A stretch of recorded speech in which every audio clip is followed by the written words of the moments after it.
New ইয়র্কের রাজনৈতিক অঙ্গনে এবার নতুন করে টানাপোড়েন শুরু হয়েছে। কেউ বলছে শহরটা এবার সঠিক রাজনীতির ধারায় ফিরেছে, আবার কেউ বলছেন এটি আমেরিকার ভবিষ্যৎ নির্ধারণের নতুন লড়াই। তবে সবকিছুর মাঝে একদিকে আছেন রিপাবলিকানদের মুখপাত্র ও মার্কিন প্রেসিডেন্ট ডোনাল্ড ট্রাম্প, আর অন্যদিকে আছেন মাত্র 34 বছর বয়সী শহরের প্রথম মুসলিম মেয়র জোহরান মামদানি। দক্ষিণ এশীয় বংশোদ্ভূত এই সমাজতন্ত্রপন্থী রাজনীতিবিদকে ট্রাম্প এবার কমিউনিস্ট বলে প্রকাশ্যে আক্রমণ করেছেন।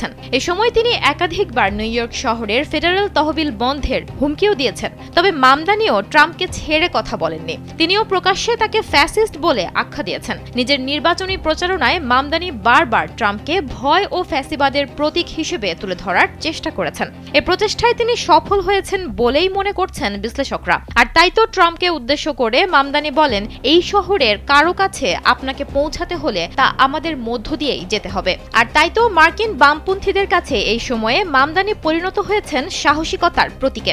যদিও ট্রাম্পের সঙ্গে তার মুখোমুখি টক্কর কেবল নিউ ইয়র্কের নয়, বরং গোটা আমেরিকার রাজনীতিতে নতুন লড়াইয়ের ইঙ্গিত দিচ্ছে।